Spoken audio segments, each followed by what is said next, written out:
What is up, guys? We are back here with another video. This time it's the end of the year, so we're going to do a kind of a year-end review of Konami and their sets.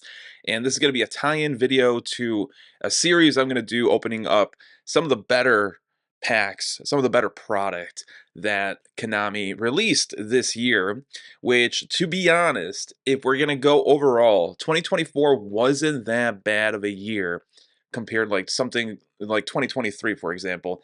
Out of 2023, I don't remember a lot of these sets, to be honest, especially the main sets. I know there's some good cards that came out of some of these packs, like Duelist Nexus. There's the retrained Chimera stuff and the illusion stuff.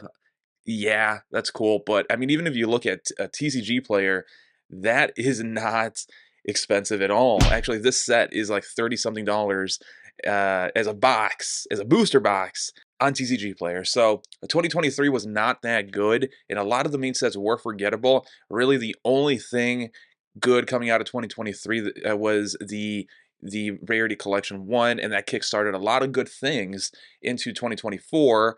And the other thing that was kind of neutral were the Mega Tins.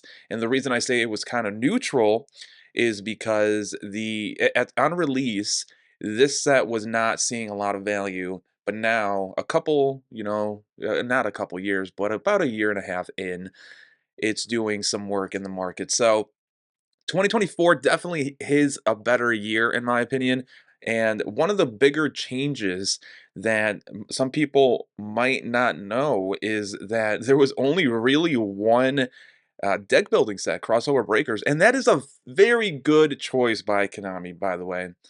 I'm not going to count Mesa Millennia because I think that's a different product category in and of itself, because it does import new archetypes. Yes, it is a deck building set. It has the same structure for sure, but it doesn't. It's introducing new archetypes from the TCG side, and I think that it deserves its own product category. And going forward, if Konami does this in like 2025, where they only have a one deck building set, I think it'll be actually really, really good and help out in their sales. Because here, Crossover Breaker is actually, from what you guys, the meta players, have been saying on Twitter, a pretty decent set. I think 2 out of the 3 archetypes are relatively meta, and that's another thing why taking the time to just make one deck building set a year makes good quality, right? They actually have time to focus on the archetypes. The other thing too is we've noticed a pattern in all these deck building sets. There is a waifu archetype, there is a kind of like a robotic looking archetype, and then just a random or a thrown in archetype as the third archetype. So the side sets, in my opinion, are just pretty boring, and having them one per year is really good. Now, the other thing that 2024 did really well was give some new blood to older archetypes, or just creating a new archetype from previously old um, cards. And a good example of that is the Infinite Forbidden, where we got the Grandpa's deck, basically, the Millennium archetype, which revolves around Exodia and the new cards that are retraining old vanilla monsters that have a tie of sorts to the old Egyptian theme of Yu-Gi-Oh, and it's really good, and actually did top in some cases from what I remember. So it wasn't a bad deck all around as well, and we got some cool cards out of it. Actually, not in this pack. I think it was in Rage of the Abyss with the new Blue Eyes. This is Grandpa's Blue Eyes. Amazing stuff. Seriously, if Konami keeps doing stuff like this, it will be a better for the community and better for older players, because the meta players are, I think, a very small minority of the people that actually play Yu-Gi-Oh, and it does, when you look online, it makes it seem like they are the majority. But when you look at comments like on my channel, like, it's more laid back people. I do think that the meta players are the minority, and if you're trying to bring back older players, because let's face it, Konami doesn't seem like they're trying to get new players. Retraining and creating new archetypes from older cards seems to be the better approach, and that's exactly why Mesa Millennia type sets are actually pretty popular. they are introducing cards. Now, the bad thing about it is that they are hyper focusing on the first series, dual monsters. We've had Gate Guardian support, Flame Swordsman in this particular one. We're going to get Odeon support in the next one. We've had Toon, so that's 4. And I think I'm missing another set that was similar to this. They need to branch out for sure into like GX, 5Ds, etc. beyond. And maybe they should do 2 new archetypes per year in the same sense like they do Maze Millennia, where it's the TCG doing the new archetype supports, but it is a pretty good trend that they're going towards, because a lot of hype was built around the Flame Swordsman. I saw a lot of people trying to be creative, trying to make this work, and it does. Same thing with the Gate Guardian too, by the way. People were hyped for the Gate Guardian support, and it seems like people are also somewhat interested. We'll go with interested with the Odeon support that we're getting next year in Maze, whatever the Maze set is going to be that year. Forgot the name. They always have weird names. Now, the thing that is kind of bad about this year is that we didn't get any structure decks, and that sucks. We did get a starter deck, and the starter deck sucked. The only good positive thing about the starter deck is that you got a lot of cards, because it was a 2-player starter deck. I think it was like $20 or so, and in one of the decks you did get a pretty expensive card in the form of a Zeus. And that was, you already made your half your money back in that regard. But everything else included in the starter decks are terrible. Like, you get a giant soldier of stone in 2024. Incredibly dumb. Dark Magician. And of course, that is because it's a starter deck. It's not meant to be meta. It's just meant to be a very non-competitive deck. And I understand that, but they should not. They should do away with, if they have to pick a category to kill, it should probably be starter decks and not structure decks, because you don't get a lot of value out of that. Moving on to further into the year, February 9, we got Phantom Nightmare, and Phantom Nightmare is probably one of my favorite sets. It's actually number 5 best set, my pick, number 5 best set of the year, because of the Yubel support. And this is a good example of trying to make an old archetype that sucked, Yubel, and making it really good. Actually, so good that people were complaining that it was broken. Like, that is something Konami needs to keep doing. Retraining, there's a lot of archetypes, 200 plus, probably 300 plus, shit, probably 500 archetypes at this point. They can find archetypes and just retrain them and make them better. They don't need the side sets, and they don't. The problem with these side sets, and I've had arguments with you guys. The problem with these side sets is that they only print about 10 cards, and it's very hard to make an archetype meta or just competitive enough with just 10 cards without making them broken, right? It's a fine line between making an archetype good and broken, and usually with 10 cards you're not going to do that. So they have to make support spill over into the main sets. We saw it with Mementos, we saw it with Shed, even with the Goaties, the Gaddies, all the TCG exclusive supports that I think they even get more than 10 cards of supports. They get spillover support in the next main sets, taking up spots in new archetypes, new supports, or just more exciting support than Goaties or Gaddies or whatever the fuck you pronounce them. So it sucks that the deck building sets, their archetypes, when they don't get enough good support, they spill over to the main sets. In my opinion, I think that's terrible, because we have to make sets smaller, not bigger. 100 set size for a main set is actually pretty terrible.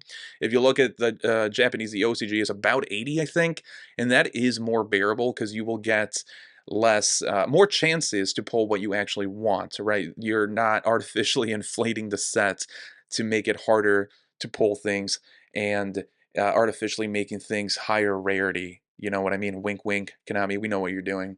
But yes, Phantom Nightmare, an amazing set. Continuation, of course, of the Snake Eye that was released in 2023. The Snake Eye terrorized 2024. And actually, there was no really meaningful new archetypes in 2024 from the main sets that were totally new, besides Fiendsmith, from what I remember. Like, yeah, there's White Forest, but I don't think it had anything meaningful as Snake Eye, right? Snake Eye and Fiendsmith were really, really oppressive. They had a lot of presence, and compared to stuff like Voiceless Voice and stuff like that. Well, I guess there was also Tenpai Dragons and stuff like that, but they got hit hard on the ban list. So we'll forget about those for now. But yes, Phantom Nightmare is a very good example of what a main set should be. They are reprinting, they are creating new support for old archetypes, old forgotten archetypes, and making them actually good and making them compelling. Like, the artwork is good. It is an amazing archetype. The other thing is they did get the goblins. I think goblins are a really cool looking archetype. Sucks that they never really took off. Anyways, moving on here onto 2024. I'm going to skip all the tournament packs because, quite frankly, I feel like the tournament packs are an obsolete. They have to restructure tournament packs. So we'll talk about tournament packs. Tournament packs are falling out of favor because of Rarity Collection. Rarity Collection is just going to reprint all of these alties in more accessible alties. So they have to find a way to make tournament packs a little bit more enticing for people, because maybe they should just do away with tournament packs, honestly, and just do the giant price cards even in locals, because people will like those a lot more. I know I would. If my locals was doing that, I'd actually want to go and play in my locals, but not if you get like one tournament pack for entering or some shit. That's bogus. Legacy of Destruction was the next main set in 2024. It introduced the little Yugi archetype. See, here's a big problem. They did a good job with releasing new support for old archetypes and making it, or just creating a new archetype out of nowhere with the little Yugi case, but they are hyper focusing a lot on dual monsters, and they have to stop doing it. Like, just give us 1 year without releasing one archetype from dual monsters. Just do that. Focus on GX, 5Ds, and the others, right? Hyper focus on them. Just please, 1 year. 1 year where you don't reprint Dark Magician, when you don't reprint Red Eyes, Dark Magician Girl, etc. Right? Just give us 1 fucking year to just chill and give us some more variety, right? But it is a decent archetype. People were trying to make it good. Again, this is a good case in point where people just want to play cool looking archetypes, fun archetypes, and they don't necessarily want to play the meta all the time. And this is a good example, again, of that. The other thing is Ancient Gears got some more support, some more GX, something out of dual monsters, right? GX had a really good year in 2024, by the way. White Forest never really took off as well as Fiendsmith and Snake Eye, from what I remember. And then there's more illusion monsters, continuing the trend. I feel like we need to get some more illusion monsters out there, because it's been a couple years. They released a really good generic rank 10, again continuing the support for Yubel, and the menace that it actually became. All around a pretty decent set. Not one of my favorites though. Rarity Collection 2 though is definitely one of my favorites. I think this is ranked number 4 for me. I haven't officially done a ranking, so Phantom Nightmare is definitely around number 5, and Rarity Collection 2 is around number 4. I don't like main sets, and that is definitely my bias. So that's why Phantom Nightmares, it would never have been the number 1 set, right? But at least it made the top 5 for my list, right? But again, Rarity Collection 2, it continued the pattern of Rarity Collection 1, a very small set too, which is good, but there is still short prints. We see it, Konami, all right. Like, the chances of you pulling a crossed out designator was very small compared to the chances of you pulling like a purely card, right? We know. As far as what's included in here, I think it's about average, but there are some nostalgia bait cards, as I like to call them. Dragoon, of course, all the Dark Magician and Blue Eyes. Again, imagine if it was Heroes, or imagine if it was like the Signer Dragons, or just more support for the Dragons from the 5Ds. If they have to do away with just hyper focusing on dual monsters, because there are other series that people will go crazy for these higher rarity reprints, collector rares, ultimate rares, platinum rares, etc. But they are not doing it. It's still a pretty decent set with that in mind, with the dual monsters pandering, and it also introduced a new rarity. The platinum secret rare got an upgrade, and now it looks more like a QCR. So that's why it's pretty high on my list here in the 2024. Again, skipping tournament packs, Battles of Legend Terminal Revenge is high on my list, but on release, I was very critical about this set. The reason being is a lot of these Battles of Legend sets give Konami an excuse to, quite frankly, be lazy. And what I mean by that is they knew people were going to be chasing the Blue Eyes, Dragon Master Magi, so they made it exclusively as a QCR. And then they short printed the fuck out of cards that people were also like. If you weren't interested in Magi, then you were obviously interested in the meta. And then they short printed the hell out of those cards, right? Phantom of Yubel, it was like 2 to 3 per case. So you had to spend about $1,000 because they got inflated. The set got inflated to the point where it was above $1,000 for a case because people were opening it up for Magi. And yeah, good luck trying to get a playset, a Phantom of Yubel, in that case for $1,000. Same thing with this chick, Tamer Lara. I think it was pretty low, maybe 3 per case.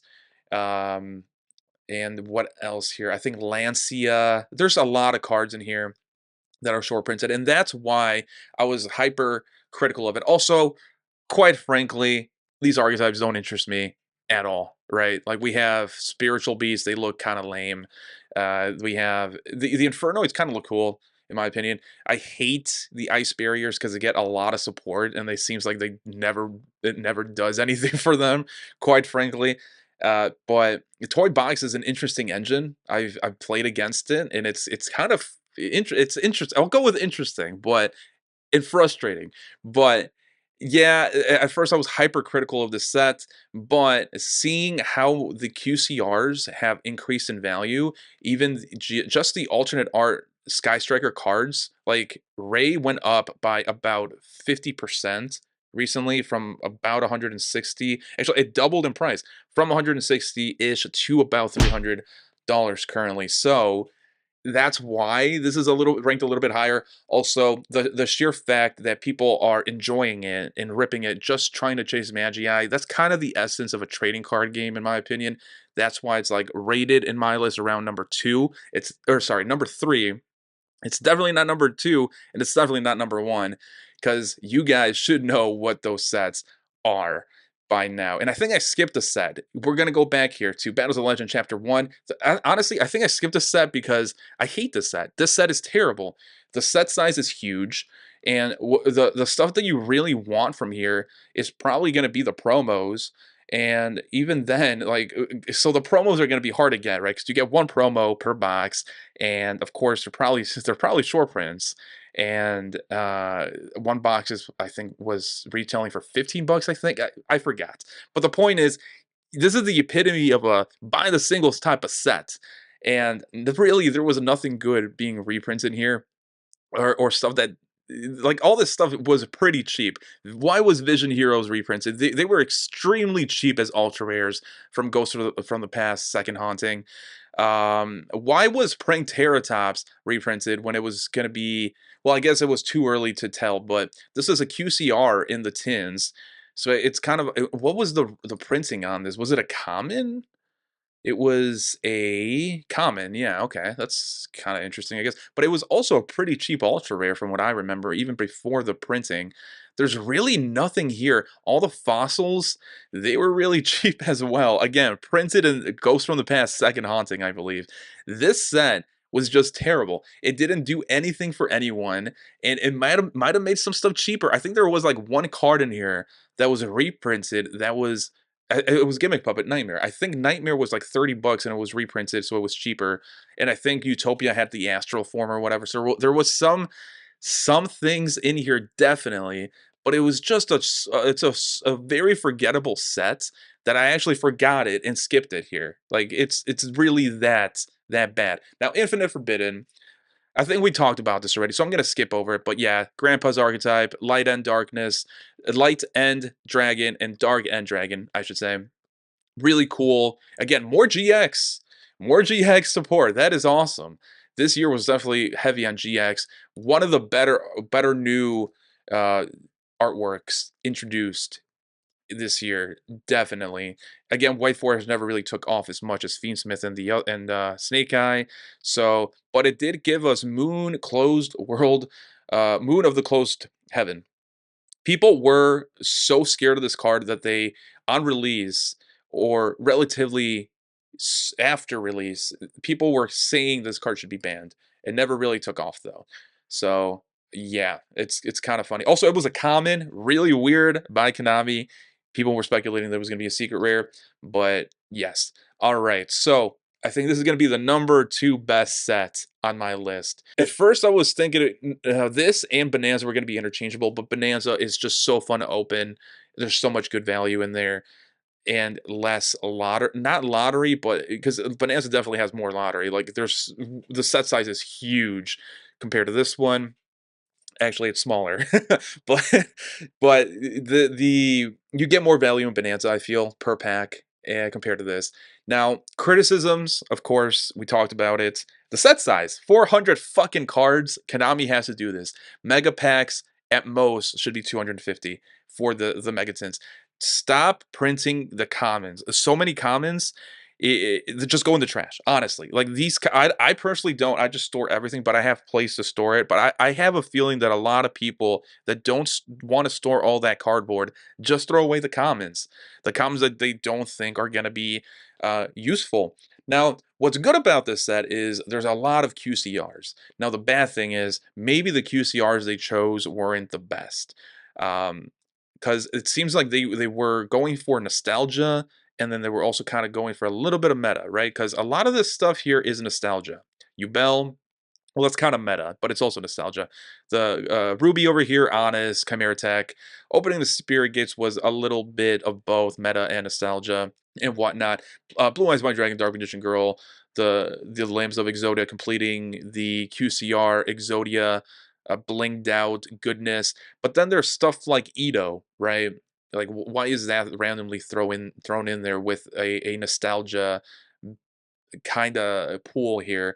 Point being, though, is they got to stop splitting focus. I feel like if they didn't, they just made this completely nostalgia, like Torrential Tribute. Like, why is that in here? That could have been in Bonanza, right? Weird inclusion. It's not. I mean, I guess it was used by Mako, I think, in Battle City, but no, right? Like, no. And then the Silvery Calcos, I mean, yeah, it's nostalgia, but I don't know. I feel like they could have picked a better card in here. However, they also had different artworks. So it had another thing going for it, the different artworks. Limited removal, Raigeki tuning. Of course, I don't have the alternate artworks here. Harpy's Feather Duster, Invoked 𝗦𝗂𝗑𝗑𝗓, Red Eyes, Dark Magician Girl, Invocation, all had alternate arts. And Raigeki right now is actually, it might be a $15 card very, very soon as an alternate art, which is interesting. It has a Slifer in the artwork, which is kind of cool. But besides that, it's a huge set, yes, but there's a lot of value in it. All right, guys, and this is not a market watch, so I just want to show you guys the best selling here. 17 listings, Chaos Angel, $22. 19 listings, $20. Alternate artwork, Dark Magician Girl, $20. 18 listings, $6 for Firewall Dragon. Emblema Oath, $15-ish, and so on and so forth. Like, the value just, it's a very, the value keeps shifting, so it's volatile. But the value, there's still value there. $180. This is actually really rare that a tin is still at MSRP price after the release, because that doesn't happen a lot. If you look at the 2023 tins, they're like $40 below MSRP a year and a half in, which is weird because usually, you know, the value goes up as time goes on. But yes, I think this is the #2 set because it had QCRs. Every pack had a QCR. there's even if you don't pull a good QCR chance, there's a good chance that you pull a decent prismatic secret rare that you can sell and then try again. It's a really good set for people to open. Very fun. I had fun opening it. Rage of the Abyss, I feel, was kind of forgettable in my opinion. It had 𝗦𝗦𝗡𝗒. That was probably the only meta relevant card in the pack. And besides that, actually, the metal morph retrain, or the new archetype revolving metal morph, the artwork amazing. The archetype itself is actually not that good, or at least not that viable from what I've seen, but at least they tried. But again, more dual monsters pandering. If this was like a 5Ds archetype, probably would be a little bit better. But yeah, for the most part, kind of a forgettable set in my opinion. They had Mimic Ghouls. Mimic Ghouls were getting hyped, and of course, they didn't deliver, because you guys got to realize the track record with these new archetypes introduced in these sets. They don't deliver. Bonanza, 276 card pool. The nostalgia pool is definitely carrying the set in my opinion. There are some meta staples, of course. Black Witch, Black Bitch as I like to call her, SP reprinted again here, so on and so forth. A really good structure, and I'm really looking for Bonanza 2 in April. And I'm not going to dive in too much into this. If you've seen anything in my channel in the past month, you will know that I love Bonanza, because that's basically all I've been opening up the past month. And if you watched the previous month before that, it was all the 2024 tin. So yes, this is why the 2024 tin is the #2 set, and the Bonanza set is the #1 set, FYI. And then finally, crossover breakers. Not going to talk too much about this. Not a meta player, but I will say there's not a lot of. It's going to be a gamble if you open up sealed, and you should buy the singles. I'll just leave it at that, because there's really not. Besides the ultra rares, if you're trying to build a deck and you're trying to get a specific ultra rares, there's really nothing here that got reprinted that wasn't incredibly cheap, or is even interesting. Like Dimensional Fissure was reprinted in Bonanza. I saw Allure of Darkness was reprinted in Bonanza, so on and so forth. So many cards in here that didn't need reprinting that got reprinting. And really, the only chases are for the meta players, and they're going to be the higher rarities that you get 5 per. Or is it 4 per box? I know they increased the amounts, but they also increased the amount of ultra rares there are per in the set in total. So the spread is 10 ultra rares, and I guess you do get super rares now. Some rares get upgraded to super rares, which is kind of an interesting concept. And they also did increase the QCRs from 3 to 10. That was a weird one in my opinion, but also kind of interesting. I think that kind of made the set a little bit better in my eyes, because at least you get more chances to get, or at least more cards get a QCR printing, right? Like if you only have 3 of them, chances are your favorite is not going to be a QCR. But now with 10, chances are higher that your favorite card is going to be a QCR. Kind of cool. All right, but that is the video. Hopefully it's not too long. 2024 was definitely a year. Yes. It was. They had less product, less new product at least. They did reprint some stuff, but I think that's a good thing. I think they should keep focusing on quality and not quantity, and they should stop doing as many side sets to promote quality instead of quantity. And the main sets, they still have problems. I do think the main sets are a little bit too big. I think so. There's two things, right? People complain about the main sets because they don't get cards that they want, because they might be higher rarity. So that's two things that they can do. They can make the set size smaller, and that's a really quick fix. The other thing is they can copy the structure that the OCG has, where every card comes in different rarities. So like a card can be a super rare, an ultra rare, and a secret rare.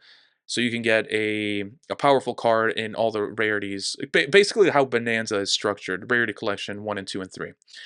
And I like that. I like both ideas, but I think the easiest solution is just to make the set sizes smaller. Maybe stop introducing the TCG exclusive archetypes entirely in the main sets to make the pool about 80, about comparable to the OCG, and it'll be easier to pull stuff. But that's the video, guys. Catch you guys in the next one. Big thank you to the channel members, Eric Moreno and Burn My Dread. You guys rock.